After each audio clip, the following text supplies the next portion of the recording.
The fall of Vraks before the renegade Cardinal Zaphan's rebel army marked the loss of an important arsenal world. Heretics had broken a link in the long supply chain that kept the Imperial Guard regiments around the Eye of Terror ready for battle, threatening the most dire consequences if a new Black Crusade were to begin. Despite the enemy entrenching themselves in the considered impregnable Vrax citadel, Imperial generals, strategos adepts and logisticians from the Departamento Munitorum were ordered to devise a plan to reclaim the world.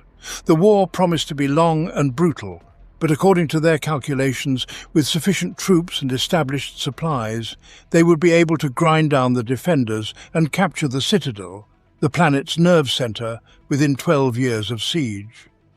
The choice fell on the regiments raised from Krieg. The Death Corps consist of people born to serve the Emperor. Underneath the contaminated surface of their home planet lies a human factory, existing solely to produce soldiers destined to be sent to the forefront of the most toxic and hazardous war zones of the Imperium. These ideologically conditioned fighters are distinguished by their unwavering loyalty and absolute willingness to sacrifice their lives for victory, qualities that will prove invaluable when confronting the horrors of Vraks. The Varaxian renegades themselves were well prepared for the Imperial counter-assault. They occupied advantageous defensive positions, and thanks to the inexhaustible supplies stockpiled in the Arsenal World's depots, faced no problems with equipment. For 10 years of continuous warfare, the rebels exterminated millions of Death Corps soldiers, but gradually the Kriegs pressed them back. The ring around the citadel and the entrenched renegade cardinal tightened ever more, the roar of Imperial guns growing louder. For a brief moment it seemed to the Imperials that the end was near, that the traitor forces were already exhausted, that they were about to break. But it was not so. Fate often shuns such simple solutions. The slaughter on Vrax would continue for much longer, sating the hunger of the thirsting gods. Chapter 7. The First Battle of Vrax. Officially, the Siege of Vrax began in the year 813 of the 41st millennium, when the heavy artillery of the 88th Siege Army of the Imperial Guard, Krieg, opened fire on the outer defensive lines of Vrax citadel. While the guns continued bombardment, millions of men dug the first trenches, preparing for the onset of a long war of attrition against the heretic forces. There would be no swift victory in this battle, only a 12-year campaign during which the opponent would bleed to death. Every breakthrough would come at a great price, but the soldiers of Krieg lived and trained to make such sacrifices in the Emperor's name. The war has now lasted for 10 years. Both opposing sides launched offensive after offensive across the scorched and artillery-ravaged no-man's land. Each side experienced its victories and defeats, but the outer defensive positions were breached and the second line of defence broken. In the year 821 of the 41st millennium, due to the actions of a shock contingent of Space Marines from the Dark Angels chapter, the Vrax spaceport was destroyed. By the year 822 of the 41st millennium, only the inner defence line and the fortresses surrounding walls stood between the siege regiments of Krieg and their final target. Now the citadel was surrounded, and all inside seemed doomed. Yet Cardinal Zaphan was not alone in his struggle. Thanks to Deacon Mammon, the renegade cardinal had secured the support of the Alpha Legion. While the Imperial guns were shattering the defences, the Chaos Space Marines were summoning reinforcements to aid the traitors. The psionic signal of Arcos. The sorcerers of the Alpha Legion sent a psychic signal through the warp, summoning old allies to Vrax. Those forces lurking around the Eye of Terror that heard the call flocked like moths to a flame, drawn by promises of battle, slaughter, and plunder. However, the warp's currents did not favour the travellers. The warp storms raging unceasingly around the Eye were fierce, and not even the most skilled navigator could overcome them. The Imperial fleet ships attempting to break through the storm risked being destroyed or emerging at any point in the galaxy. However, for the armadas of the Chaos worshippers, the warp's capriciousness was a blessing. Should the Dark Gods wish to hurl them into a distant system, so be it. Ancient starships, all clad in mighty armor, covered in unholy runes and bearing the scars of millennia of endless battles, heard the call.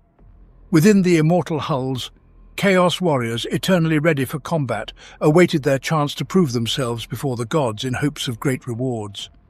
Ancient engines roared back to life as warships and transports moved, readying to once again plunge into the depths of the Imperium. Most who received Arcos's signal were raiders with their support transports. Such ships consistently launched attacks from the Eye of Terror, at times descending upon colonies and poorly defended convoys. Many were mere pirates or other fugitives from Imperial justice. Worst of all were the bloodthirsty bands of Chaos worshippers, splintered squads of space marines who had broken away from traitorous legions. Arcos's message proclaimed Vrax was a rich prize for looting and pillaging, and they came. The warp currents bring Chaos fleets. Observation Station DM 498066 was one of many secret outposts monitoring the Eye of Terror. Vrax itself was merely a waypoint for sorting this information. The astropathic choir located there could quickly relay vital messages to surrounding systems. And in the case of incursions or even the approach of a Black Crusade, warn Imperial worlds of impending threats. Undoubtedly, the choir of Vraks fell silent, having been killed or taken hostage by Cardinal Zafan's henchmen. Although the Arsenal world was lost, other systems were still communicating and transmitting information from the outposts. The sensitive warp sails of Station DM 498066 detected the approach of several large, unidentified ships, far from regular trade and patrol routes. The astropath at the station sent a warning which reached the high command of the Scarus battle fleet several weeks later. With meticulous planning and after consulting with their personal seers, the commanders of the Imperial fleet dispatched patrol groups to the star systems presumably targeted by the invading armada. Several cruiser groups were alerted and brought to full combat readiness in anticipation of the approaching Chaos ships. Even the Adeptus Astartes Rapid Response Strike Force prepared to mobilize swiftly to intercept the heretics if necessary. The Ordo Malleus secretly began gathering information, ever vigilant to threats emanating from the Eye of Terror. The Inquisitors dispatched a null ship, a disposable vessel crewed by servitors and a single pariah, leaving no trace in the warp, equipped with powerful auger and communications apparatus. It could locate the mysterious ships and report their whereabouts. The null ship accomplished its mission, discovering the enemy, and then embarked on its suicidal mission deep into the raging warp storms, continuing to transmit data until the very last moment. The intelligence received seriously alarmed the Inquisition. The ships were undoubtedly Chaos raiders, many of which were the size of cruisers, and they had already joined other warships in the depths of space. It appeared that the Armada was mustering forces for a decisive attack, with the presence of already 30 vessels noted. Astro-telepathic messages spread through the ports, bases and command ships of the Scarus battle fleet. Reconnaissance and patrol ships were redirected to cover the likely approaches of the enemy armada. Major capital warships, including the fleet's flagship, Constantine Valdor, an Emperor-class battleship, were also ordered to depart their designated ports. The fleet mobilized and prepared for military engagements. The enemy armada of 30 ships was finally identified, and it was now necessary to corner and destroy it. The Imperial fleet in the Vrax system. 10 years had passed since the arrival of the first transports, with the vanguard units of the 88th Siege Army in the system. As the concentration of forces concluded, the need for adequate provisioning of the ongoing campaign increased. Ships delivering new soldiers, thousands of tons of ammunition, replacement military equipment, fuel, and all necessities to defeat the enemy over 12 years arrived convoy after convoy. These valuable resources required appropriate protection, hence a detachment of the Imperial fleet was stationed in the Vrax system. It included a squadron of escort frigates of the Sword type to cover arriving and departing convoys, as well as to patrol the outer boundaries of the system. A squadron of in-system monitors had been towed to provide protection for cargo ships near orbit. These vessels possessed sufficient firepower to deter the most brazen pirates or even raiders from the Eye of Terror. These forces were under the command of Rear Admiral Rasiak from the deck of the Lord Bellerophon, a lunar-class cruiser. The flagship, lovingly called Big Cutthroat by the crew, served as the main deterrent in the star system, a powerful battleship sent by the battle fleet Scarus for the duration of the campaign. One of more than 600 lunar-class battleships in the Segmentum Obscurus, the Lord Bellerophon was excellently armed and could crush anything that pirates, aliens, or even the majority of traitor bands could muster against it. The flagship was constantly leading convoy escorts with supplies, or was on combat patrol. However, after a decade of ground warfare with no slightest sign of a threat to the system from space, and the destruction of the Vrax starport, which meant a complex and lengthy planetary assault, the fleet standing watch gradually lost its shape. The crew of the Lord Bellerophon was redistributed for service on other starships, as was happening with human resources on the other ships. The escort squadron dwindled in number, and the remaining 3 vessels required repairs and rearmament, having plied warp routes from the supply hubs of the Scarus sector all the way to the forge world Lucius. Only the defensive monitors remained in good operational readiness. In such proximity to the Eye of Terror, the need for ships always remained high, so the command of the battle fleet Scarus demanded its cruiser for more urgent needs. It seemed Vrax had decreased in priority, and a ruthless enemy, a sense of complacency, had crept into the ranks of the Imperials. No one anticipated an attack on the system, especially a force powerful enough to completely crush the defenders. In all reports, Rear Admiral Rasiak stated that the supply lines and the system as a whole were excellently protected and in good hands. Soon he would recant his own statements. The first battle for Vraks. Rear Admiral Rasiak was aware of the active operations of the battle fleet Scarus. He also received orders to prepare for a possible invasion by major forces of chaos in the sector. It was now, under the shadow of the looming threat, that the Rear Admiral reassessed his situation and found it unsatisfactory. His small battle group was not capable of countering an invasion, and his personal cruiser was manned with a minimal crew. Escort ships also suffered from crew shortages and numerous malfunctions due to the prolonged absence of repairs. The ships required an extended stay in the docks. The only battle-ready vessels were the monitors, yet even they required additional crew, and their ammunition supply was insufficient for regular drills. Under Rasiak's command were merely 7 ships, which was clearly inadequate. The paramount task for the counter-admiral was to find crew for the ships. The crew of all vessels of the Imperial Navy was composed of unskilled or minimally skilled labourers, such as shell handlers or disaster response firefighters. Such individuals could be recruited from anywhere, so Rasiak contacted the forces of the Departamento Munitorum stationed on Vrax. According to his authority, the counter-admiral could demand manpower as needed, and so he did.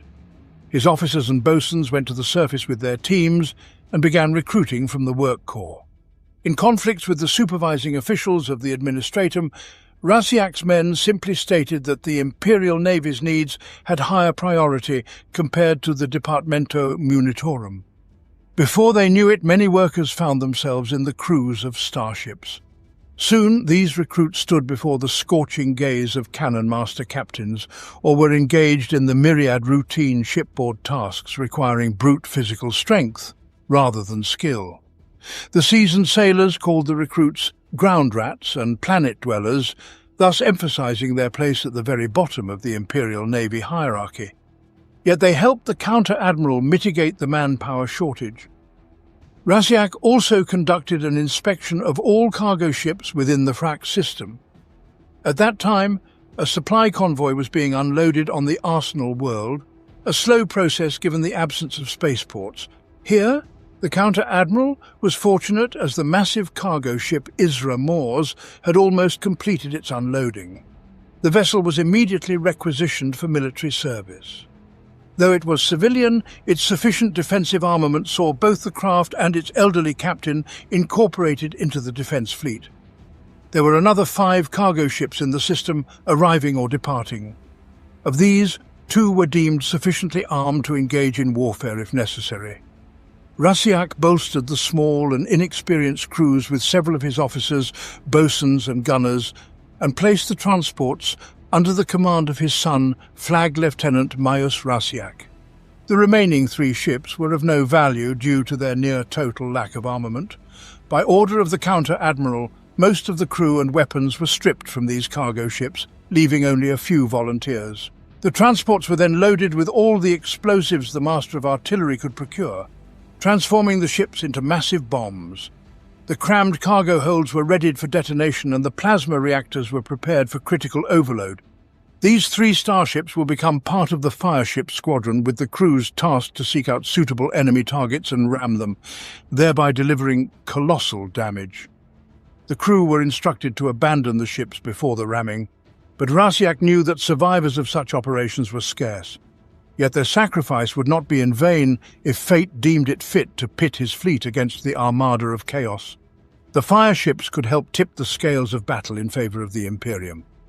In further preparations, Rasiak dispatched 3 sword-class frigates from the Exuo squadron to keep watch at the far reaches of the system, with orders to seek out invading enemies and alert the main forces of approaching danger. They were instructed not to engage with the enemy, but to return to join the other ships and take their place in the formation so that the rear admiral could face the heretics fully armed. Starships formed a battle line high above Vraks, shielded from the powerful defensive laser batteries, many of which were still in enemy hands, by the planet itself. In the front was the Lord Bellerophon, from which the rear admiral would command the battle. Behind the returning frigates from the Exuo squadron, even further back, were the defensive monitors. Most of the energy of these slow, bulky ships went to powering their weapon systems rather than engines, and it was these monitors that determined the speed of movement of the battle line.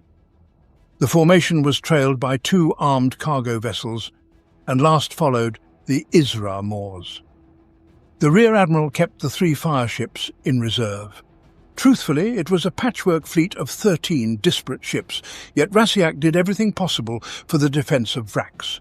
Now the rear admiral and his officers prayed to the Emperor that all these preparations would not be needed. Rasiak realized his prayers went unanswered when he received a critical message from X-043 frigate. The ship detected a squadron of 3 starships whose energy signatures identified them as Infidel class. The frigate tracked the approach of the heretics, but remained on position in case of detecting other ships. Rasiak had no doubt others would follow. The infidels were only reconnaissance, probing his defences. He could have ordered the frigates to engage the heretics, but that would leave the fleet blind at the distant approaches and might cost the loss of valuable ships. It was better to reconcile with the fact that the enemy would have a good look at his forces, but reserve them for the upcoming battle. The infidels merely hovered around the battle line hidden behind Vraks, not risking venturing into the Lord Bellerophon's gun range. They didn't even make a trial torpedo volley from long range. Instead, the Chaos frigate scanned and watched cautiously before retreating. Now the traitors knew the strength, or rather the lack thereof, of the Imperial fleet. Heretics will undoubtedly be instilled with confidence in victory and attempt to sweep away the hastily assembled Loyalist squadron. 6 days later, in the year 823 of the 41st millennium, the squadron Exuo detected a further 14 energy signatures of approaching ships from the Chaos Armada. The heretics navigated around the asteroid fields and set a course at full speed toward the center of the star system, towards Vrax Prime. Following orders, the Imperial frigates turned and, squeezing everything possible from their reactors in hopes of outpacing the traitors, hastened to join the main forces. Meanwhile, Rear Admiral Rasiak, issuing final instructions to all ships, quoted the opening lines of the Imperial fleet's charter for those yet inexperienced in battle. Everywhere and always, you are expected to conduct yourselves in a manner befitting the grand traditions and duties of His Imperial Majesty's glorious and honourable fleet. Our orders demand nothing less. Do your duty, gentlemen. With these words, the Lord Bellerophon activated all systems, engines roared back to life, and the hull groaned under increasing stress. Slowly, with cold majesty, the cruiser began to slip off orbit, leading the remaining ships in a column.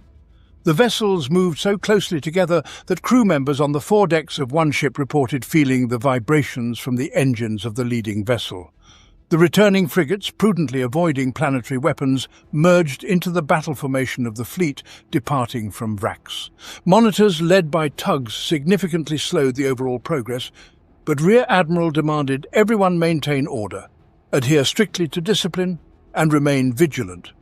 Vrasiak's plan, consisting of immediate engagement, was simple and ruthless. It may have been based on the Battle of Gethsemane, meticulously studied by the Rear Admiral, in which Lord Admiral Ravensburg achieved a brilliant victory over 700 years ago, reversing the course of the Gothic War and securing himself a place of honour in the annals of the Imperial fleet.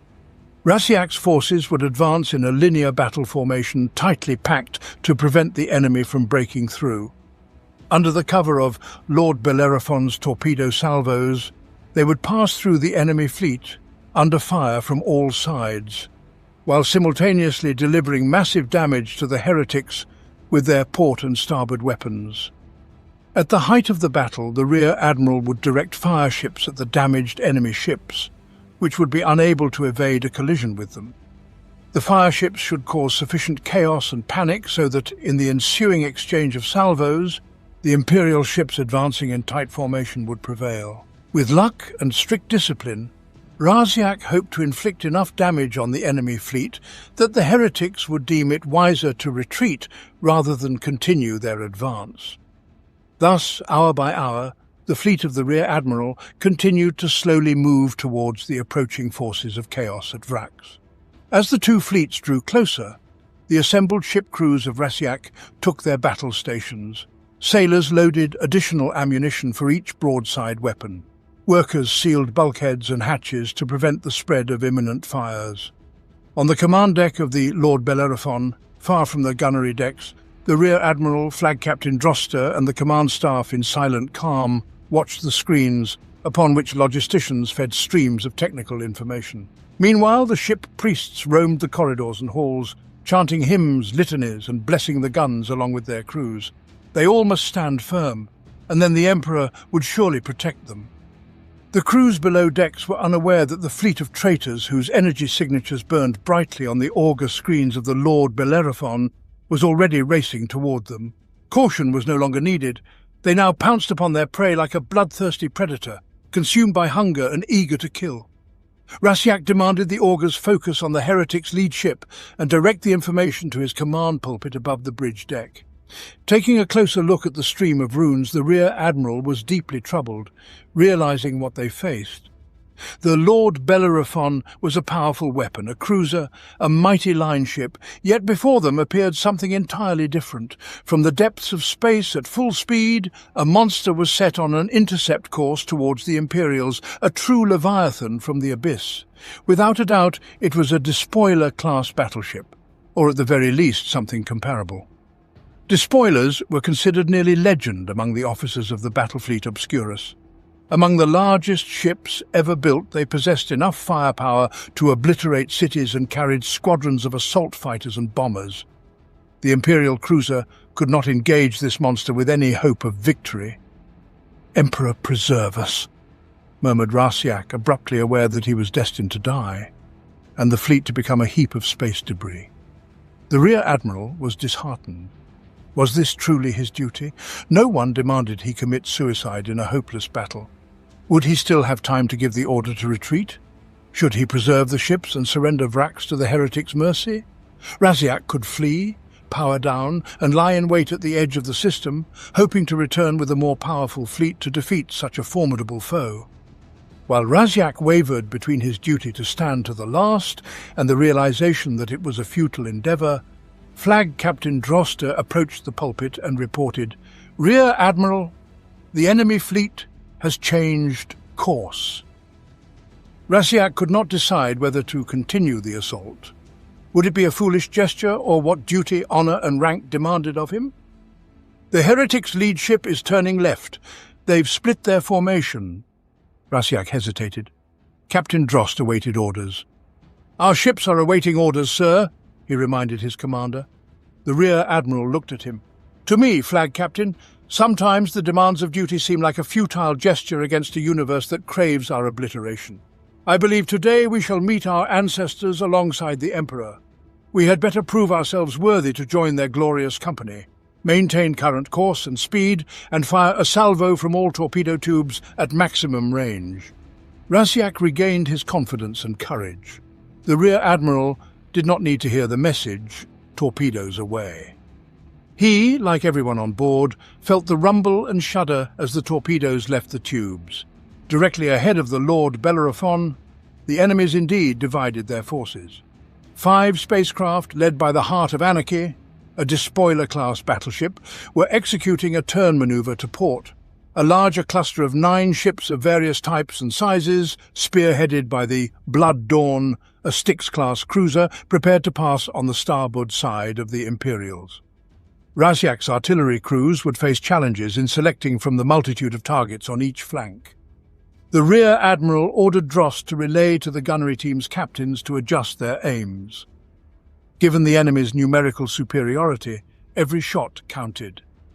The first torpedo salvo headed forward, launched in a fan pattern, considering the numerous enemy vessels that immediately began evasive maneuvers. From the Lord Bellerophon, they closely monitored the torpedo's course as they neared the heretics. The first missed the Heart of Anarchy, while the second detonated against void shields, causing no visible damage. The third was shot down by defensive batteries, and the fourth exploded in space due to a malfunction. The fifth sailed near an Iconoclast-class destroyer, escorting the battleship. The small ship was nimble enough to move out of the torpedo's path. The sixth caused a surge of elation on the command bridge as it struck the second Iconoclast squarely. The torpedo's internal logic systems adjusted its course at the last moment, steering it directly into the maneuvering target. The melter warhead detonated with monstrous force, instantly collapsing the small ship's void shields and blowing a massive hole in its stern. The vessel was now belching plasma, a sure sign of reactor damage. The mortally wounded Iconoclast fell out of formation, drifting helplessly as it awaited critical overload in its reactor, destined to become space debris. "First blood for the big hackmaster!" Flag Captain Drost exclaimed with joy, though the celebration of this minor victory dissipated as the cruiser shook and shuddered under the traitor's return salvos. The Ravager unleashed its heavy weapons. The void shield generators of Lord Bellerophon howled in protest as powerful broadsides crashed down upon the cruiser. Still outside its effective combat range, the Luna bore the heretic's fire upon itself. Beams from laser turrets flickered in the void, while plasma cannons left sun-dimming blooms of explosions along the ship's length. Deep within the cruiser, overloaded void shield capacitors exploded in showers of sparks and molten metal in attempts to hold back the heretic's firepower. Small but rapidly spreading fires broke out following their destruction. For now, hull damage was minimal. In response, Rasiak ordered the fleet to close in with the enemy to return fire. The two fleets glided past each other in a deadly artillery battle. Now a second line of enemy ships approached from the starboard side, heralded by swarms of bombers and fighters that filled the void between the armadas. Icons of enemy targets flooded the ship's surveyor screens. Every gun and turret of the Lord Bellerophon fired, and with each salvo the ship shuddered as if struck by an earthquake. The roar escalated. On the gun decks, it was impossible to hear the chief gunners and battery captains' orders over the din of high-energy lance batteries with macro cannons. Under the strokes of the boatswain's whips, the untrained crew laboured sweatily to return guns thrown off by the recoil to starting positions. Shells so heavy that at least 10 men were required to move them were loaded into the gun breeches. The unending gunfire thickened the air with toxic fumes. The temperature kept rising from the strain on power modules, and the gun barrels glowed white-hot.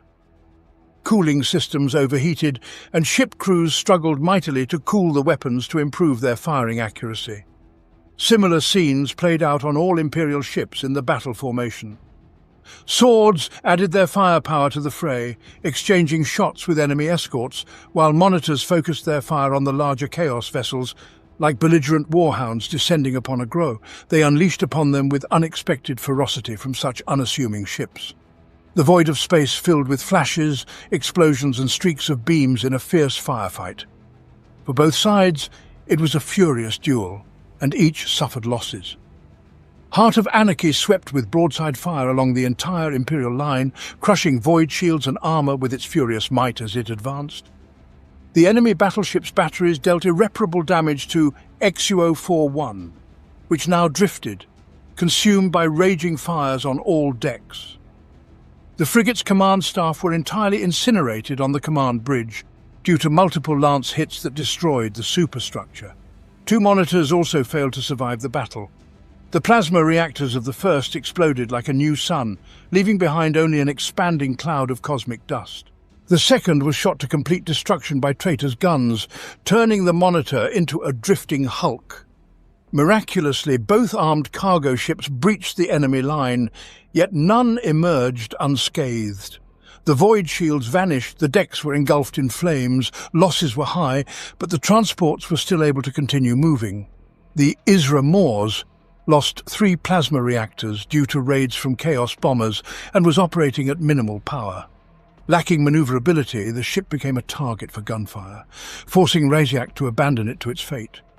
Instead of abandoning the vessel, the captain of the Isra Moors ordered the surviving crew members to take up the guns and continue firing. The Lord Bellerophon itself faced hardships as well. Its guns damaged the Chaos heavy transport Bane of Aharon and destroyed another iconoclast. 2 gun decks of the port side burned to the ground, and firefighting teams struggled to contain the spreading fire. The main communications tower was torn off. Most of the void shield generators were overloaded and had to be shut down to avoid the risk of explosion. One of the plasma reactors was living its final moments after a salvo of macro cannons pierced engine room number 2. Most of the tech priests nearby perished in the explosions that followed the hits.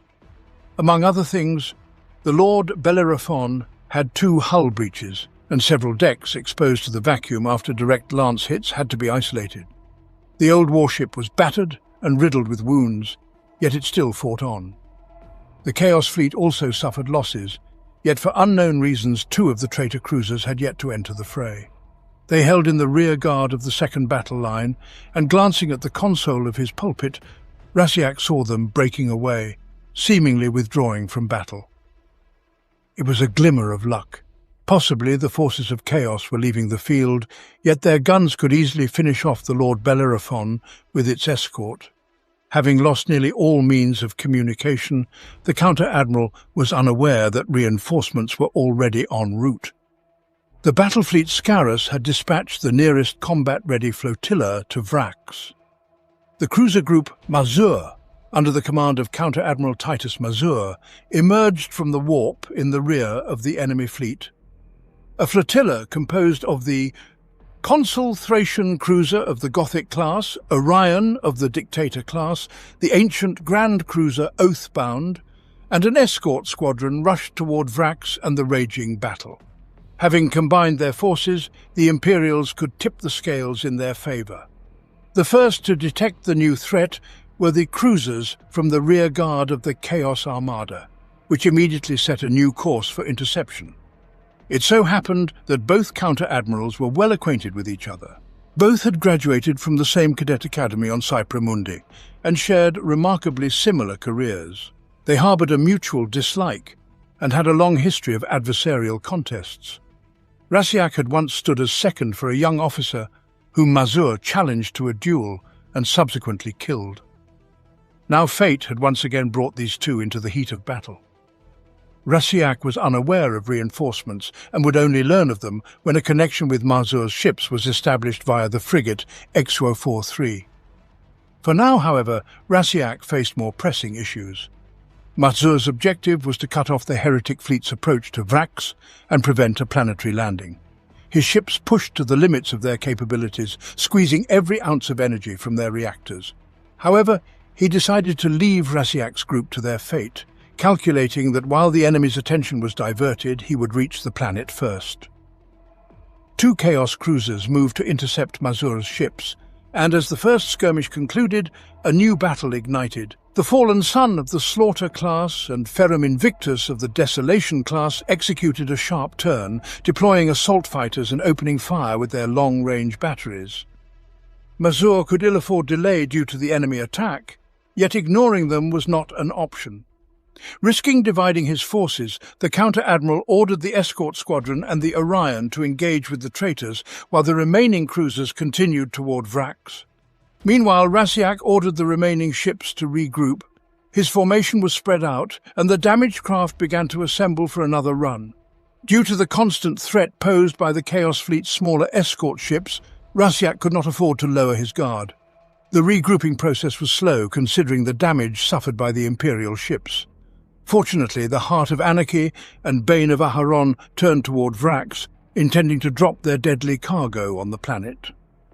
At least the battleship was now beyond the reach of the Chaos guns, even if this meant that the siege regiments on the planet's surface would have to deal with the consequences. The Blood Dawn maneuvered to launch recharged assault craft, while the Terror Claws headed towards the immobilized Isra Moors, intending to seize the massive transport as a prize. It was at this moment that Rasiak threw his reserves into the fray, 3 fire ships. The first was aimed at the Blood Dawn, while the other 2 targeted the ships heading for the planet. This was a risky venture, attempting to ram the enemy's largest starships in hopes of decisively turning the battle in their favor. The first fire ship never reached the Blood Dawn. The transport drew too much enemy fire and exploded along with its crew in the void of deep space, inflicting no damage. The second was struck by a salvo from the Heart of Anarchy and detonated near its target. The third, despite being hit, managed to break through the barrage of fire and, initiating reactor overload, headed towards the Bane of Aharon. The massive transport, once long ago a merchant ship, was crammed with thousands of soldiers ready to land on Vrax. Dozens of thousands of screaming chaos worshippers, fanatics, mutants, beastmen, renegades, and other rabble of the universe crowded in its holds. Already nearing orbit, the cumbersome transport could not perform evasive maneuvers, and the fire ship approached like a lightning strike. The crew of the Imperial ship ignored orders to abandon the vessel to precisely guide the fire ship into the heart of the Bane of Aharon.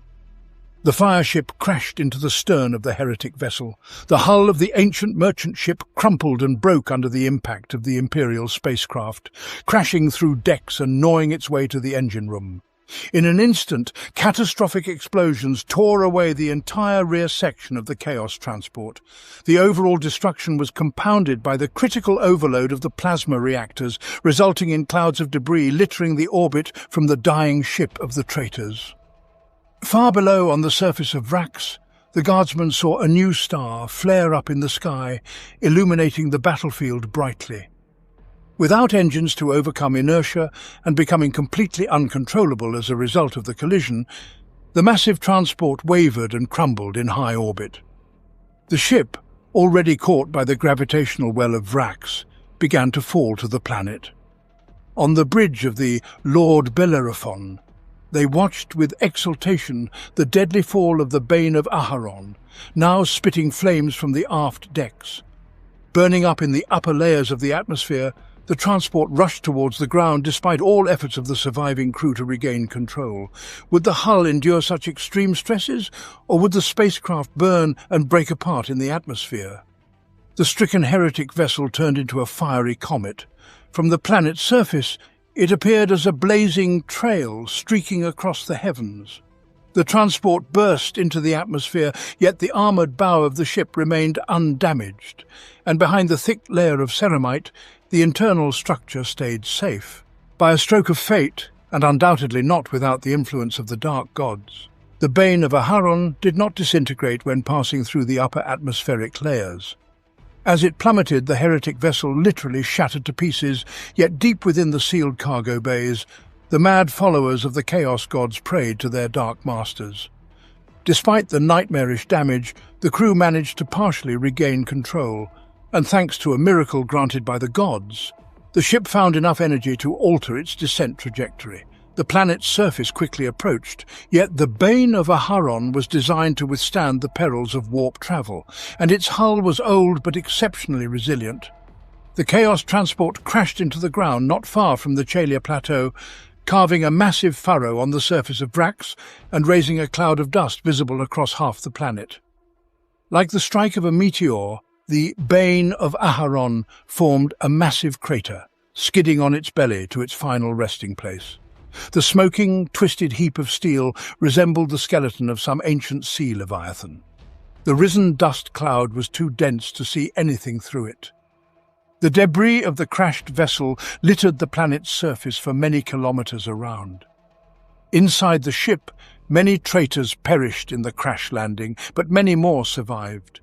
And now, hordes of deranged, gasping and stunned Chaos worshippers slowly began to crawl onto the war-torn grounds of Vrax. Aboard the Lord Bellerophon, the elation of the successful detonation of the fireship was quickly overshadowed by the realization that the Bane of Aharon was about to crash into the planet.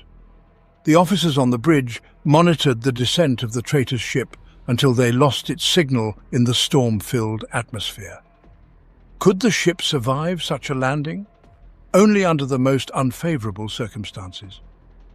Rear Admiral Raziak called the personnel to order. Despite the fate of the Bane of Aharon, the Imperials still needed to win the battle.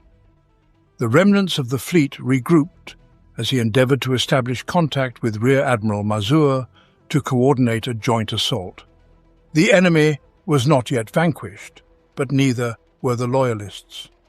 During the fall of the Bane of Aharon, the Heart of Anarchy descended to the lower orbit and began releasing hundreds of drop pods and shuttles onto the surface of Vrax. The Alpha Legion assembled its allies, a multitude of gangs eager for pillage and slaughter. A rain of terror claws fell upon Vrax, deploying Chaos Space Marines onto the battlefield. Rear Admiral Mazur realized it was already too late to attempt to halt the heretics' landing operation.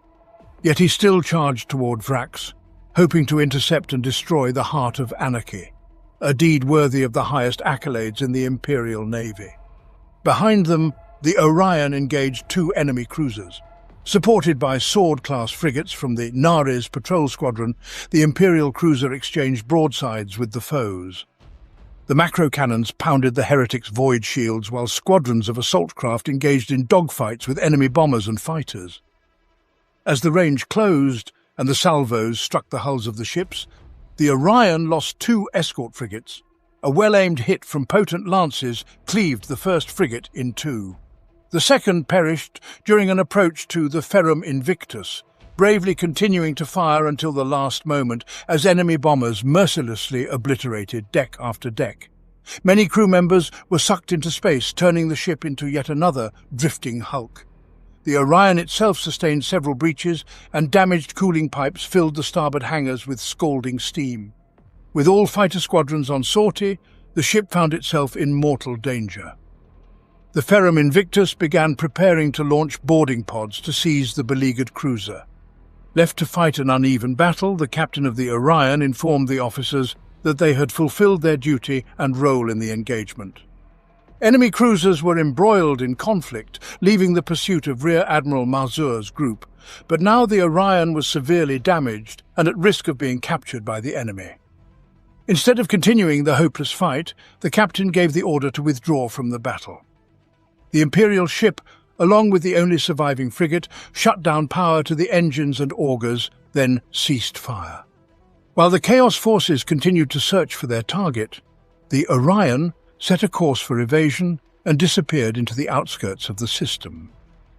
Rear Admiral Mazur accepted the retreat of the cruiser, as it had accomplished its task and bought time for the approach towards Vrax and the Heart of Anarchy. The battle was nearing its final stage, and the Orion could not make a significant contribution from its distant position. At least now the vessel will survive to participate in the forthcoming battles. Meanwhile, the immobilized Isra Moors was ultimately lost. It resisted desperately, but the Bloody Dawn possessed overwhelming superiority in firepower. Chaos worshipper boarding pods bit into the sides of the Imperial ship, and soon the corridors were filled with the clamour and smoke of furious close-quarters combat. The traitors carved a bloody path through the crew of the merchant vessel. Many were trapped and chose to surrender, resigning themselves to being slaves on the bloody dawn. The transport ship's captain launched a desperate counterattack, but could not repel the heretics who outnumbered him. Skirmishes in the corridors and halls continued for a whole hour, with people using any weapon they could find at hand. Eventually, the command bridge was captured, marking the transition of the Imperial ship into full control by Chaos. Observing the advance of Mazur's two cruisers, Rear Admiral Vraks reactivated the systems of his battle-scarred ship. He demanded his tech priest Mortuary find any available power to restore void shields and weapons. Vraks faced the prospect of clashing once more with the bloody dawn and heart of anarchy, with almost no chance that the Lord Bellerophon could endure such damage again. Remaining vessels were ordered to follow the flagship. Behind the ship lined the last monitor, 2 armed transport ships, and a frigate. As Vraks listened to reports coming through the static and interference of the Vox transmitter about the status of ships, the Lord Bellerophon was suddenly shaken by a shockwave, and an ominous creak spread across the bridge. Clutching to his pulpit, the Rear Admiral saw officers feverishly receiving damage reports. The flagship continued to slowly list, bulkheads groaning under the strain caused by the mass displacement of the massive ship. Reports flooded the command bridge. They had lost the main manoeuvring engines numbered 3 and 4. A sudden strike was dealt by an unnoticed torpedo, possibly one that had previously shut down due to a malfunction or strategically launched from a long distance by a lurking Chaos raider. The Lord Bellerophon was seriously damaged. Without engines, the flagship could not lead the smaller vessels into battle against the battleship and heavy cruiser, which already separated the Imperial fleet from Vraks. Now 2 of Mazur's ships went into battle unsupported. Vraks sent a message to the consul Thraciae about his withdrawal from the battle and his intention to leave the system at maximum possible speed. The consul Thraciae of Rear Admiral Mazur was left with only the cover of the lone Covenant. The destruction of the engines of the Lord Bellerophon radically changed the balance of power in favour of the traitors. They still had 4 capital ships at their disposal, including a battleship and a heavy cruiser. The Imperial Navy could oppose these forces with only 2 cruisers. It was obvious that the Loyalists had lost the Vraks system. When news of the Lord Bellerophon's withdrawal from battle reached the captain of the Covenant, he requested permission to abort the upcoming attack on the heart of anarchy and begin a retreat. Rear Admiral Mazur realized he had arrived too late to save the situation and approved the retreat of the Covenant, but not his own. It seemed to him that by refusing to support the attack, Vraks had betrayed him.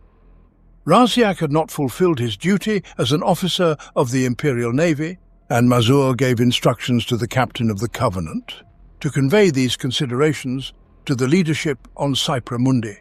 Perhaps Rear Admiral Vraks would survive this battle, but he would have to pay for failure with his career. Mazur did not intend to return with his tail between his legs. His only chance for glory was the destruction of the heart of anarchy. The Emperor himself stood beside the Rear Admiral when he ordered the consul Thraciae to ram speed. Mazur's bravery bordered on folly, as the Imperial ship entered the lethal range of enemy fire, including the planetary laser batteries of Vrax. Soon, the traitors were pounding the cruiser from all sides. The heart of anarchy locked the approaching flagship within the sights of its most powerful lances and batteries. Meter-thick plates on the bow armour of the consul Thraciae evaporated under the barrage of energy beams. The ship's captain demanded the attack be halted immediately, as the cruiser had no chance of reaching its target. Most of the void shield generators were already destroyed. Mazur ordered the ship's commissar to arrest the captain and personally took command of the consul Thraciae. His decision to ram the enemy battleship was an act from which Imperial Navy legends are born. It was a heroic but doomed attack that cost the Scarus battle fleet its magnificent Gothic-class cruiser, as well as the lives of the Rear Admiral and the entire crew. Cadets on Cypramundi to this day debate whether the attack on the heretics' battleship was the pinnacle of bravery or an unforgivable folly. Even though Mazur's ship was being torn apart, no order was given to abandon the vessel. However, escape pods and any machines fit for flight began to disperse from the Imperial cruiser. Many would fall captive to the heretical forces, but others would be drawn into the gravitational well of Vraks, joining the barrage of landing craft and pods descending onto the planet. The counter-admiral remained on the command deck even as fires raged around him. A junior adjutant attempted to drag Mazur away, but he refused to leave his post, standing at attention as if on parade before the cadets. His mind clouded, and soon the counter-admiral was engulfed in flame. The Thracian consul became yet another dead, drifting hulk. The battle transformed the space around the planet into a veritable graveyard of ships. The debris and hulks of 11 Imperial starships littered the entire orbit. The list of losses was depressingly long. The Thracian consul was lost, the largest ship destroyed, along with 4 sword-class frigates, 2 defense monitors, and the heavy cargo transport, Isra Mors, with all its fireships. In addition, every surviving vessel sustained serious damage. The Lord Bellerophon, for instance, would require years of repair work and rearmament before it could stand in line again. A similar situation befell the Orion. Only the Hallowed suffered minor damage and could continue to serve. From the enemy fleet, the loss of the Bane of Aharon and at least 4 Iconoclast and Infidel-class raiders was confirmed. Nevertheless, the heretics gained full control over the system. The Bloody Dawn unleashed the Terror Claws upon Vrax, teeming with corn-worshipping berserkers, including the infamous Scalathrax berserkers and the Skulltakers gang, led by the warlord Jufa, the Blood Raider, rumoured to be a trusted lieutenant of Abaddon the Despoiler. In total, tens of thousands of new soldiers descended upon Vrax, chanting sacrilegious and blasphemous prayers and thirsting to kill in the name of the dark gods. The Ferrum Invictus landed a large band of iron warriors, whose expertise in siege and trench warfare would prove extremely useful to the defending heretics on the planet. The defeat in the battle for Vrax would hit the Death Corps fighting on the planet first, exacting a high and bloody toll. Ultimately, it would cost them victory, which after a decade of trench warfare seemed so close. Chapter 8. Breakout of the Stalemate. For these people there is no after Vrax. Commissar Obiansk, 19th Siege Regiment. The main obstacle. In the year 822 of the 41st millennium, the 468th Siege Regiment broke the resistance of the second line of defence, and the tide of Imperials surged forward as if through a breached dam. As the Krieg forces advanced on all fronts, the traitors were forced to retreat or risk the possibility of entrapment, which would mean inevitable annihilation. Leaving rearguards to cover their retreat, the enemies fell back to the inner line of defence, where they were to make their last stand.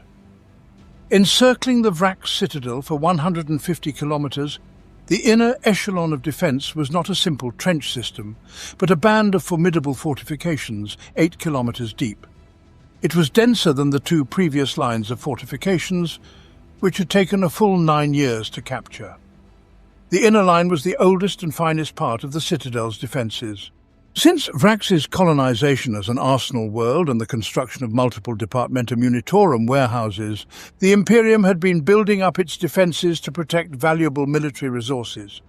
Previous planetary governors and overseers from the Administratum systematically added new elements to the defence system as the necessity for enhancing security measures became apparent with the construction of new underground vaults.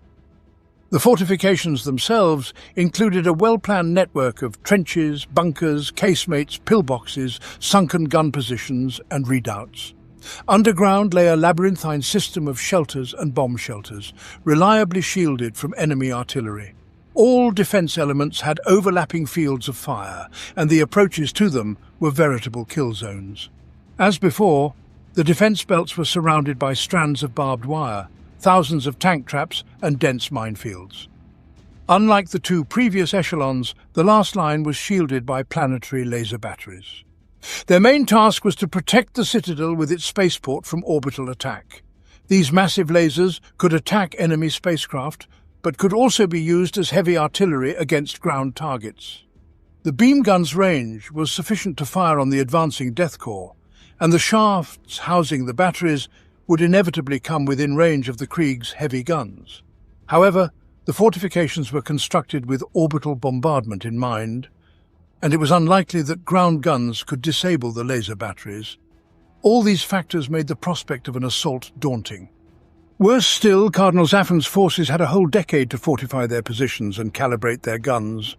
Before its sudden fall into the hands of heretics, Vrax was considered an impregnable world. Only the Imperium, with its indomitable might and inexhaustible human and military resources, could dare a frontal assault.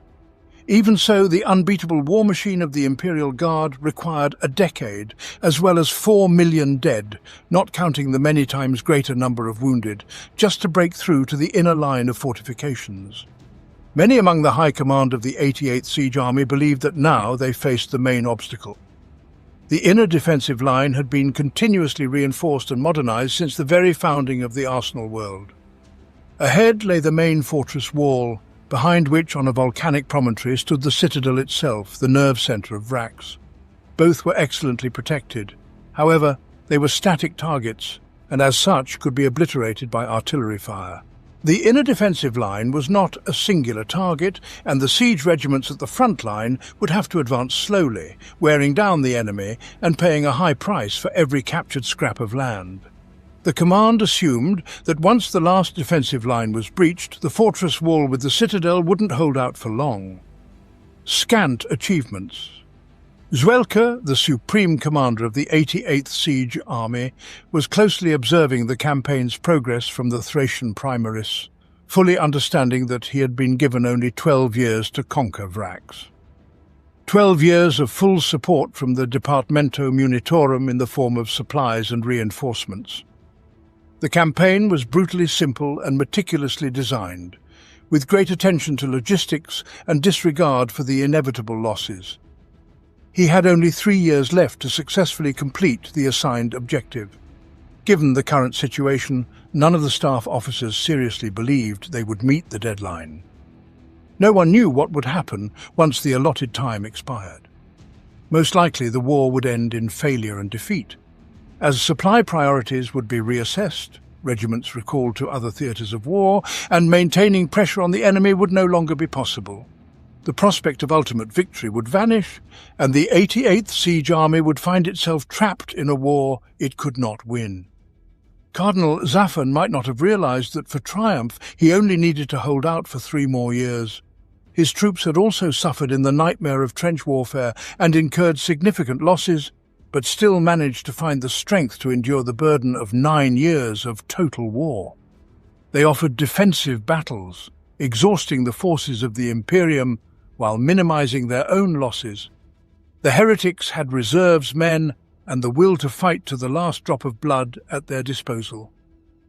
Before Zwelker, the main problem loomed large. Time was against him, and a new offensive needed to be launched promptly. Yet commanders reported that after breaching the second echelon of defense, the Imperial forces were worn out to the limit. The losses in material and manpower were colossal, and the enemy continued to resist at times with fanatical stubbornness. To resume the offensive on the next line of trenches and bunkers meant driving men to certain death with no hope of victory. The Imperials lacked the power to achieve any significant breakthrough. The 18 siege regiments of the 88th Army needed time to entrench, rearm, and restore their strength for a new assault on the rebels' fortifications. While they continued to exhaust the enemy with artillery bombardments, trench raids and minor attacks, it was impossible to launch a full-scale offensive. Undoubtedly, this temporary lull also gave the heretics time to recover, regroup, and strengthen their defences. Having lost hope for an immediate offensive, the Death Corps continued their slow but relentless advance. Now having room for engineering operations, the Krieg troops surrounded the inner defence line with a dense network of trenches. Enemy artillery posed a constant threat to the engineers, but work proceeded day and night, and after weeks the landscape of Vraks was covered with labyrinths of shelters, bunkers and supply trenches stretching to the former second line of the heretics' defences. Thanks to this, it was possible to avoid using service roads that were under constant targeted fire from enemy batteries. The assault on the Mortuary Ridge. In Sector 558, 470, the 468th Regiment of the 46th Line Corps, holding the right flank, found itself in a difficult tactical situation. Their sector of the front faced a small mountain ridge with a shallow valley, beyond which the enemy observed from their positions. Clearly, this location was not ideal for long-term defence, as it exposed the Loyalists' forward elements to the heretics' devastating fire. The Krieg troops faced two choices: either withdraw to a safe distance, thereby giving the enemy a no-man's land that would later have to be stormed again, or drive the enemy from the mountain ridge. The command of the 88th Army demanded the 468th Regiment to move forward and take the traitors' positions. Several ridges stretched southeast from this sector, each of which had to be captured, as they gave the rebels visibility and the ability to fire for kilometres around. The first position to be assaulted was grimly dubbed Mortuary Ridge by the Guardsmen, with their typical sombre outlook on life. Unable to conduct a full-scale offensive, it was decided to focus efforts on small, close combat skirmishes with limited objectives. Initially, the 468th Regiment would not deepen into the enemy's defensive belt, but merely attempt to dislodge the heretics from the commanding heights. To cut off the enemy from reinforcements and prevent their regrouping, neighbouring regiments would launch diversionary attacks. The offensive would be conducted by 5 companies in the first wave along a 4-kilometre front, with 2 more in reserve. From the left flank, 2 other companies of the 468th Regiment would support the main forces with fire. After numerous battles, none of these units were at full strength, and some had less than half their men remaining. The operation was scheduled to commence in the year 823 of the 41st millennium, when the tanks of the 72nd Company would move out to aid the main Imperial forces. In the 72nd Company itself, only 4 Lehman-Russ tanks remained operational, but requests for the deployment of heavy armoured vehicles were also sent to other units. The key to the success of the offensive will be artillery support. All regimental guns have been prepared for the impending operation to lay down enfilade fire, aiming to completely isolate the area from the arrival of enemy reinforcements. In total, 360 guns will bombard the heretics, though due to recent intensive battles, many lacked ammunition. The heavy artillery fire has lost its accuracy due to severe barrel wear and the constant breakdown of the recoil mechanisms. After the preliminary bombardment, mortars will lay down a smoke screen in front of the soldiers and tanks crossing the fire-swept slope. As they advance, autocannons and heavy stubbers will provide covering fire over the guardsmen's heads to suppress enemy heavy weapon emplacements. The heretics' positions atop the Mortuary Ridge were well defended. The forward trench comprised numerous bunkers and pillboxes. Besides bomb shelters, the defensive line bristled with bunkers, tank traps, minefields and tangles of barbed wire. To the left of the attack zone, there was a cluster of defensive installations, provisionally designated as Fort C-585, as well as another fortified position named Mortuary Redoubt. Enemy artillery was stationed on the rear slope of the ridge, ready to commence a counter-bombardment on no man's land. At the forefront stood the 31st, 33rd, 53rd, 54th and 68th Infantry Companies of the 468th Regiment. The 31st Company was tasked with clearing the Mortuary Redoubt, while the heavy burden of advancing on Fort C-585 fell upon the 54th. Their attack will be supported by available tanks, including 2 heavy Mortuarius tanks, brought in from the reserve companies to demolish fortifications. The commencement of the offensive was scheduled for the 823rd year of the 41st millennium, and in the hours leading up to the attack, the forward trenches began filling with assault platoons. Guardsmen were issued additional grenades and ammunition, and quartermasters conducted a final roll call. preparing to follow the grim lines of attackers and collect any abandoned equipment. In the 823rd year of the 41st millennium, the preliminary artillery barrage began. The sky was streaked with traces of shells, followed by huge bombard high-explosive rounds crashing down on enemy pillboxes and bunkers. Captain Foda, commander of the 54th Company, observed through a periscope from his trench as his target was engulfed in plumes of smoke and flame. The bombardment rolled a wall of fire across the rebel positions and surged further into the rear positions, scorching the earth and pulverizing the fortifications into dust.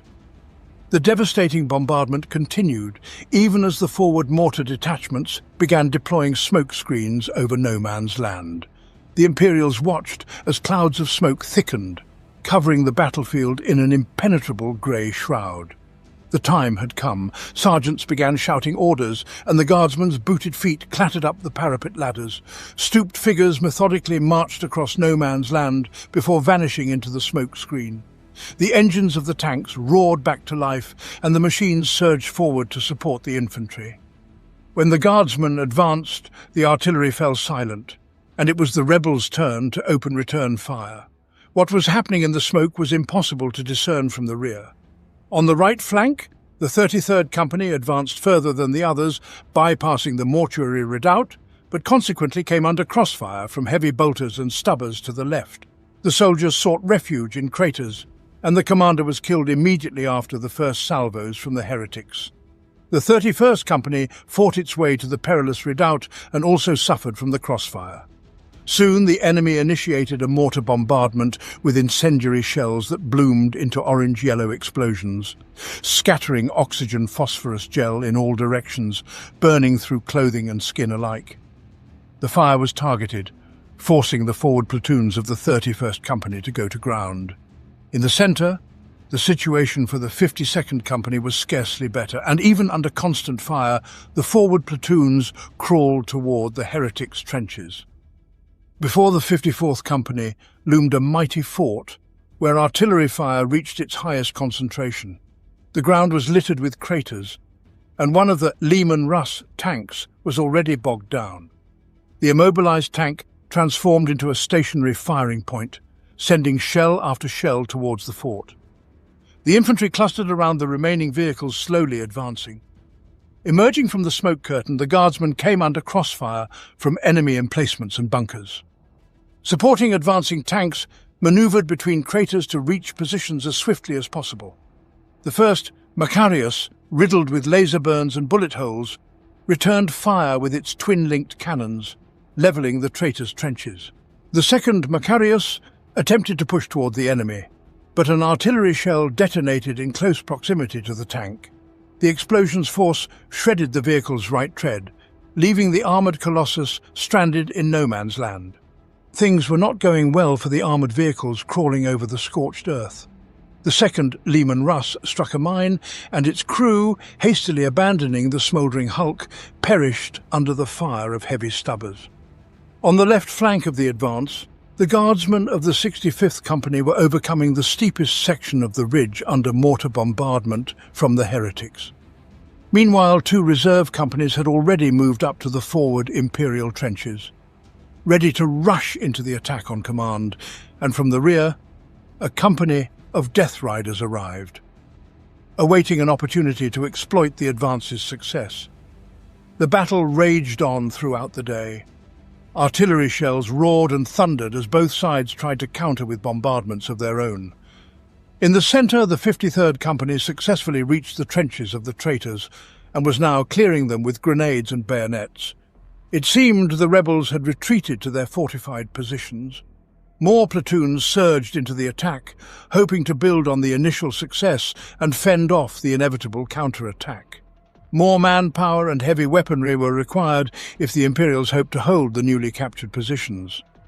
A battery of quad-gun emplacements was dispatched for support, but it fell under enemy artillery fire, and having lost all its Centaur transports, was left to rust in no man's land. Heretics launched a counter-offensive in a human wave, charging at the guardsmen from the cover of a second defensive line. Screaming and howling, the cultists surged through the laser fire and leapt into the trenches. The soldiers clashed in ferocious hand-to-hand combat, killing each other with swords, axes, bayonets and bare hands. In the chaotic melee, the company commander was pierced in the chest with a bayonet and left to die. The Krieg soldiers who did not retreat were either slaughtered or captured, and the trench was once again seized by the traitors. At Fort C-585, Captain Fodor took cover behind the smoking hull of a Macarius, directing the forward platoons and attempting to identify targets among the enemy positions for the mortar crews. The smoke screen had dissipated, yet clouds of thick dust still billowed over the battlefield, and the sky began gradually turning grey, heralding the onset of the notoriously infamous Vraxian rains. A stray bullet ricocheted off the tank, hitting the captain's helmet and throwing him off balance. Fortunately, he avoided injury. Collecting himself, Fodor saw the lone surviving Macarius obliterate a fortified ferrocrete bunker and its adjacent wall with a direct hit. The tank charged through the breach, suppressing the enemy with heavy bolter fire, while its crew feverishly reloaded the main guns. The captain signalled the leading squads and rose from cover with his command squad. Drawing a las pistol from his holster, he led the guardsmen in an attack, inspiring them with his example. Inch by inch, crater by crater, they advanced toward their objective. Soon the Kriegs were already throwing grenades into the enemy trenches and shelters. Heretics still defended their dugouts and bunkers. Seeking cover, Fodor slipped into a crater, where the bodies of 5 guardsmen torn apart by shrapnel already lay. The objective was within reach. If only he had a few more squads, he could capture the strongpoint. Calling for the Vox operator, Fodor saw him blown into the air, losing a leg to a landmine. The captain crawled to the moaning, grievously wounded soldier, reached for the Vox caster, and requested support. "Send the second wave of guardsmen and the objective will be secured," he transmitted to command. While Fodor fought for his life, the intensity of the bombardment began to decline as the artillerymen settled into rhythm. In the Krieg trenches, the soldiers of the second wave were still reorganizing and distributing additional equipment when an urgent order to advance came through. The watchmasters got the men on their feet, and the guardsmen crowded around the parapets, climbing into no man's land one after another. Only a few of Fodor's soldiers managed to reach Fort C-585. Digging into enemy trenches and defending the flanks, they most deeply drove into the enemy's defences. And now, as in previous instances, the advance began to stifle under the torrential fire of the heretics. The second wave rolled across the wastelands like a grey tide. The Kriegs ducked from the ongoing artillery bombardment. Assault squads rushed forward, paying no heed to the lagging and wounded comrades cut down by the rebels' aimed fire. Soon they reached Fodor's positions, and fixing bayonets, rushed towards Fort C-585. Many perished, but even more reached the enemy trenches and fortifications.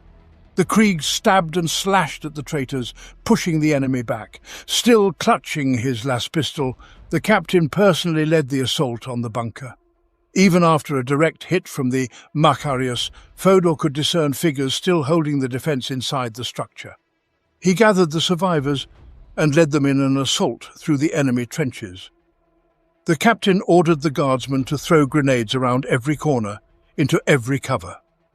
Drawing closer, he summoned a squad of flamers, and when they bathed the breach with searing streams of promethium, the guardsmen surged into battle. A second stream ignited all the interior chambers of the bunker, and instantly Fodor, firing from his pistol, jumped into the flame-gripped opening. The rest of the Kriegs followed him and quickly finished off the few surviving heretics in close combat. During the skirmish, a bullet struck his wrist, forcing him to discard his weapon. Bleeding, racked with pain, and covered head to toe in soot, the captain refused to leave the ranks and organized perimeter defense. The first of numerous bunkers of Fort C-585 fell under the onslaught of the Imperium troops, and soon the others followed, each being captured after a furious assault. When reinforcements arrived, the surviving Macarius was established as an additional bastion of the fortress. The 54th Company seized its objective and now appeared to have amassed sufficient strength to hold it. Offensives in other sections of the front line were progressing poorly. For the most part, soldiers were lying in no man's land, taking cover from lethal fire in shell craters. As the news of the 54th Company's success spread, the Imperial forces renewed their attacks. Now that the 54th Company was clearing the enemy's forward trenches, the heretics' artillery fire's intensity weakened. Soon reports came from the 52nd and 31st Companies of successfully completed tasks. The first line of defence of the Mortuary ridge had fallen. Riding the lightning. While the 468th Regiment's assault companies were capturing enemy positions, a storm broke out, heralding itself with lightning flashes and thunderclaps. Dark, sulphurous clouds descended upon the battlefield like a monsoon, instantly turning the planet's volcanic dust into grey mud. As the storm expanded, assault drop pods of the Dreadclaw and larger landing shuttles headed towards Vraks from the heart of anarchy stationed in orbit. The Chaos battlecruisers' innards spewed their monstrous cargo, and the gunners aimed their cannons at the planet's surface. In the trenches and dugouts, scattered across the desolate expanse of Van Meersland, the guardsmen felt the overwhelming might of the starship's weapons. The orbital bombardment, heralding the arrival of landing craft, crashed down upon the already ravaged and scorched surface of Vrax.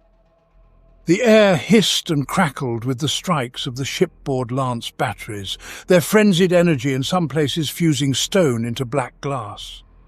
The macro-cannons wrought enormous craters upon the planet's surface, shattering rocks and leaving behind dense clouds of cordite mixed with dust. The siege regiments had no answer to this fiery deluge that descended upon them. No counter-bombardment could quash the fire of such an adversary. Trenches were obliterated with a single hit. Heavy artillery mangled and tossed into the air like children's toys. The Krieg guardsmen swiftly sought refuge from the engulfing storm. Captain Fodor observed the orbital bombardment from within a half-ruined bunker they'd captured, his wounded arm hidden beneath his greatcoat, forming a red stain across his chest. He watched as a yellow fiery streak traced the grey sky, marking the path of a macro-cannon shell as it entered the atmosphere. A distant explosion sent a mushroom cloud skyward before the blast wave reached the captain. Flames poured from the heavens everywhere.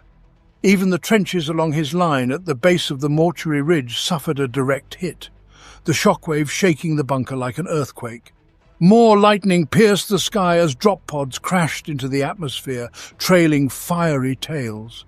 The skies darkened with assault shuttles, whose thrusters roared at full capacity, propelling them towards their coveted target. Finally, the ships struck the surface, disgorging from their depths the bloodthirsty, sacrilegious and maddened warbands of the followers of the Dark Gods.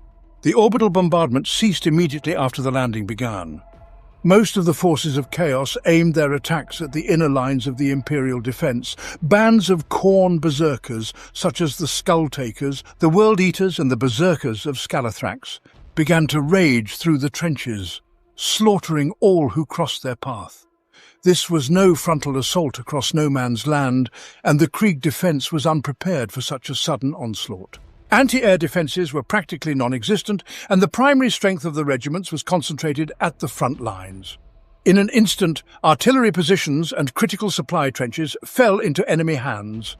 The chain axes and bolt pistols of Khorne's frenzied warriors turned command bunkers into monstrous, blood-drenched abattoirs.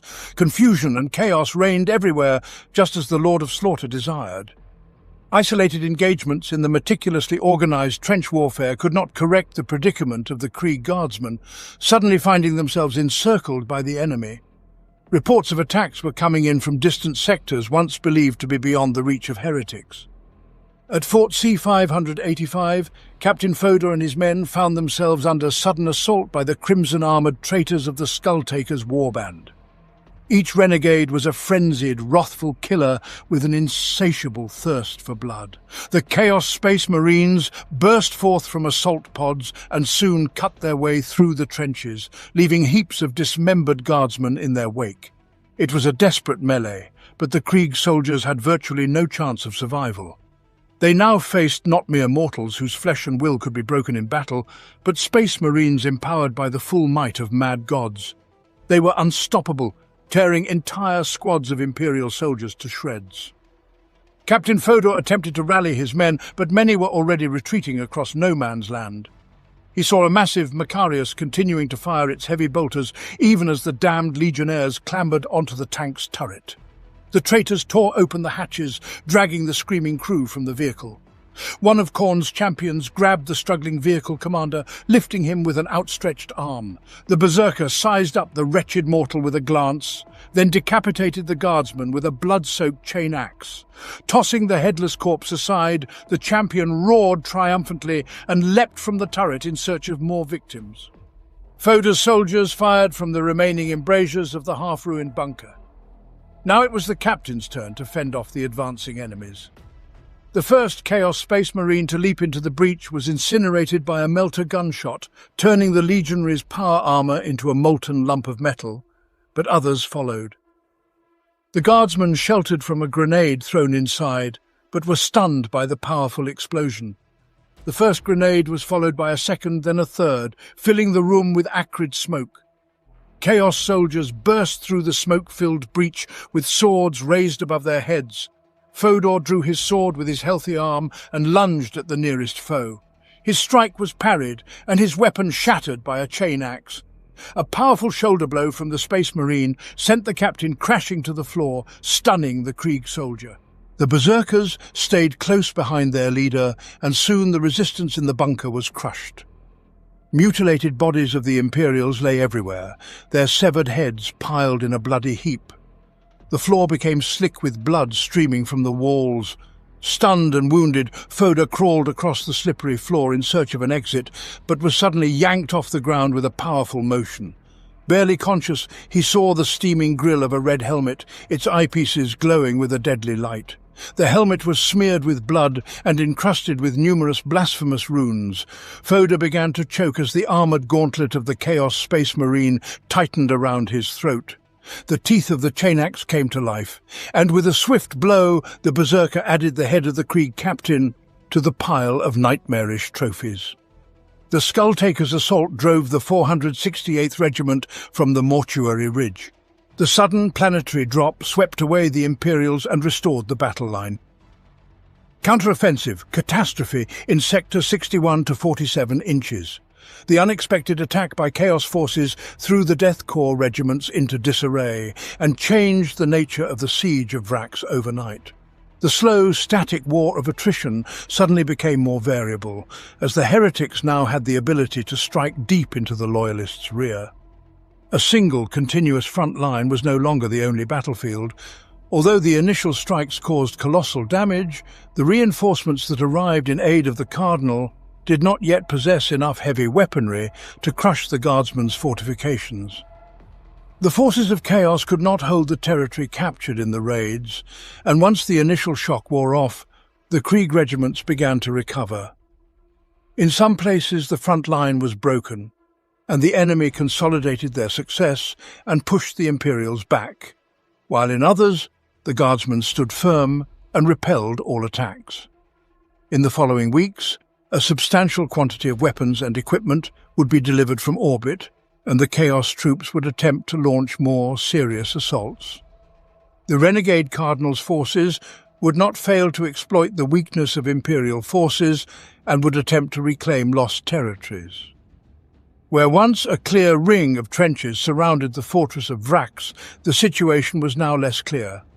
In some places the front line remained intact, while in others Guardsmen were forced to retreat, and traitor forces returned to positions lost over a year ago. The challenge facing the Death Corps was that, having held the initiative for such a long time and deciding where and when to strike the rebels, they now lost this initiative. The war had taken on a defensive nature, and the Loyalists were struggling to hold their positions, repelling fierce offensives by rebels emboldened by the arrival of reinforcements. An even greater problem was supply. After losing control over the Vraks system, the supply lines of the 88th Siege Army were severed. Reinforcements, weapons, ammunition, fuel and provisions were being delivered to the planet from other systems, and although existing stocks would last for a while, there was no way to replenish them.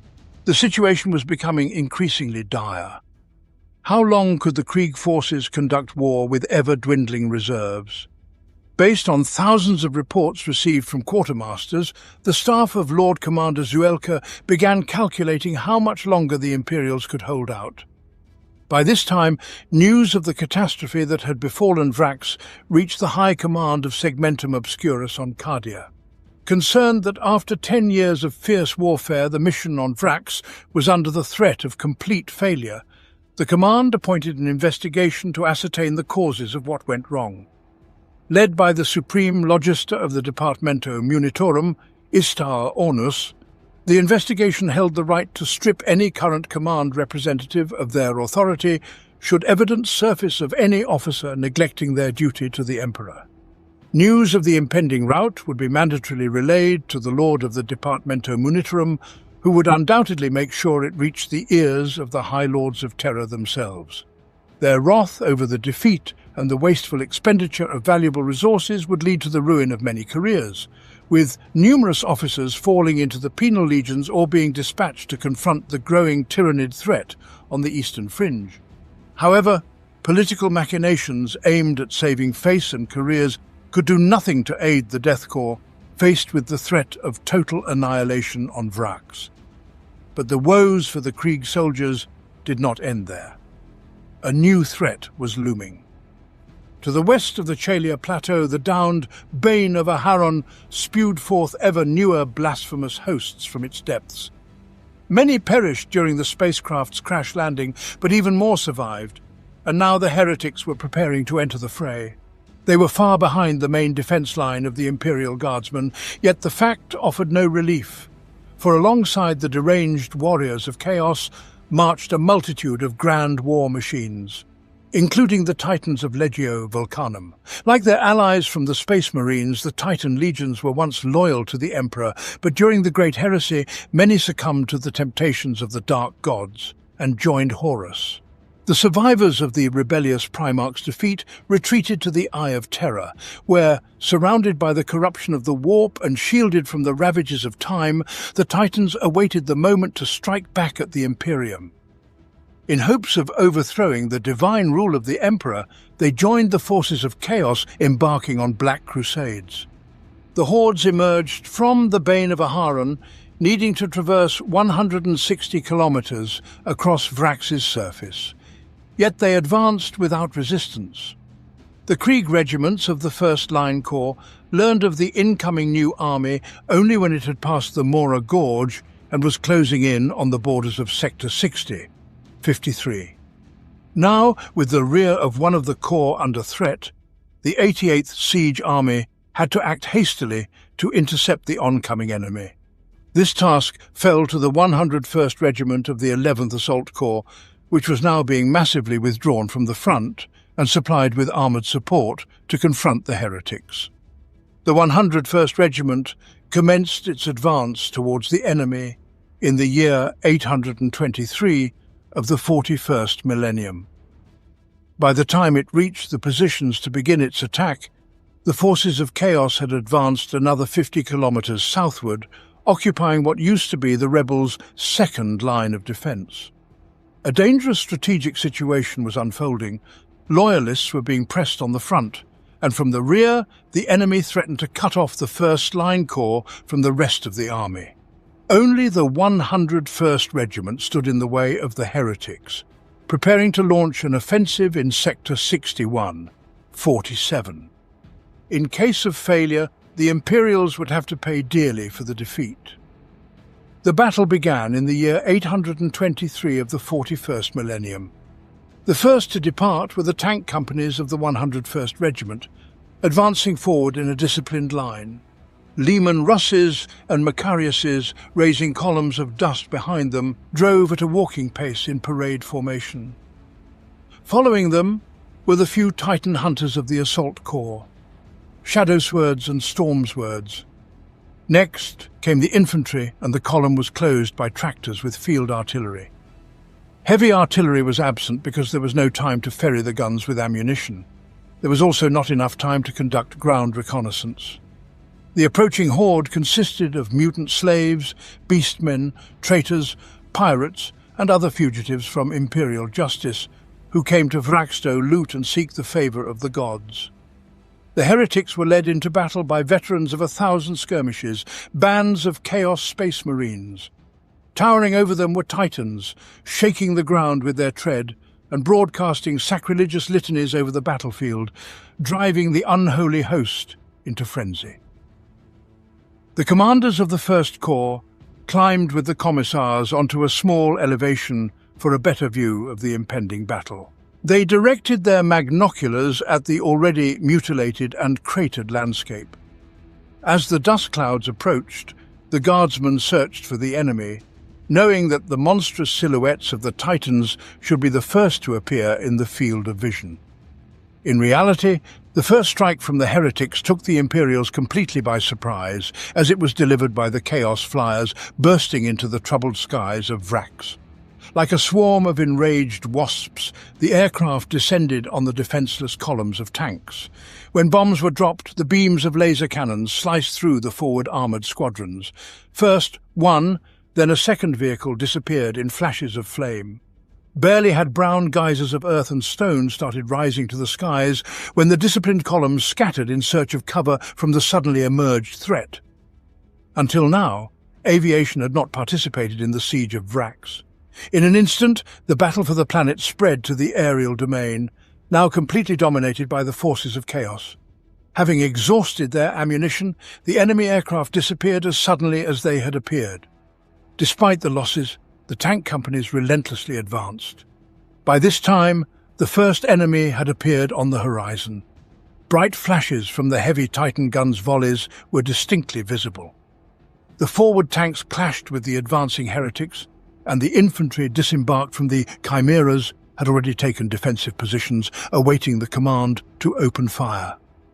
Columns of dust from the approaching armoured wedges of heretics were visible to the left and right. The field artillery was detached from the centaurs and swiftly prepared to fire. Soon the battlefield echoed with the thunderous roar of quad-mounted batteries.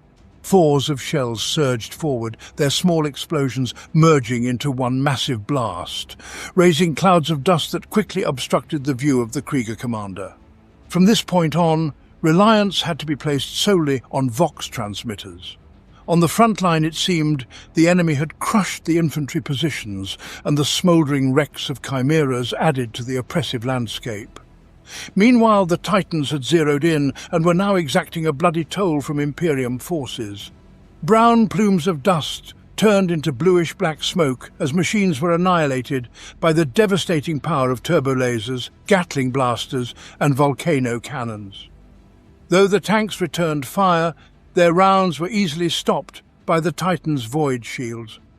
Even with super-heavy shadow swords and storm swords, the battle was unequal.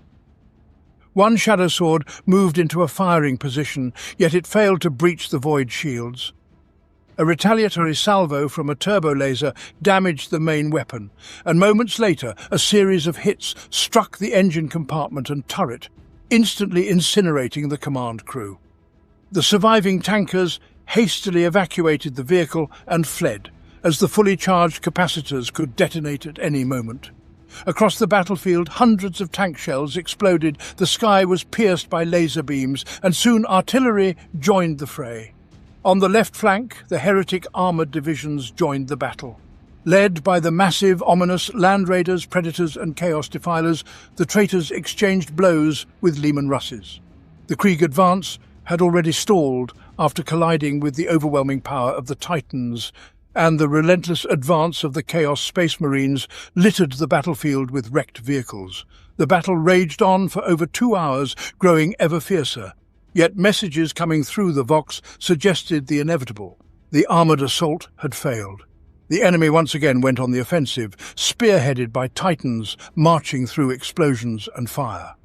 The counterattack by the 101st Regiment was repulsed, and the Guardsmen faced the threat of total annihilation. Orders came to begin a retreat, and a reserve tank company moved forward to cover the organised withdrawal. Out of 16 Lehman Russes, not a single one returned. All night, wounded and soot-covered crews of damaged tanks tried to make their way back to their own lines through what had now become enemy territory.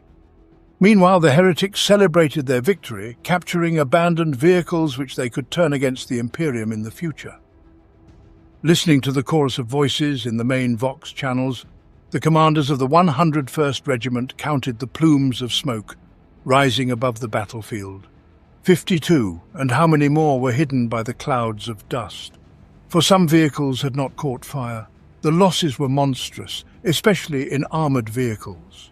Overall, the Imperials lost 70 tanks, including 11 super-heavy ones, as well as 27 artillery pieces and an as-yet uncalculated number of guardsmen. Retreats. The defeat of the 101st Regiment meant that maintaining the blockade ring around the fortress of Vraks was no longer possible. As a result of the heretics' victory, the First Line Corps was ordered to abandon its positions and retreat westward. Even then, the Guardsmen had little chance of avoiding the impending confrontation with impending destruction. The eastern flank of the inner line of defence also had to be abandoned to save the surviving forces. The 19th Regiment was ordered to guard the rear guard. This was tantamount to a death sentence, as the Guardsmen would be trapped between the advancing hordes of chaos and the insurmountable Demus Rift. The Krieg soldiers were required to hold out to the last man, forming a nucleus of resistance that would allow the army to regroup and prepare to repel the impending threat. Once encircled, the regiment would no longer be able to receive supplies, and the enemy would inevitably crush it, especially if Titans were deployed. Such sacrifices were necessary to correct the strategic situation, even if only temporarily.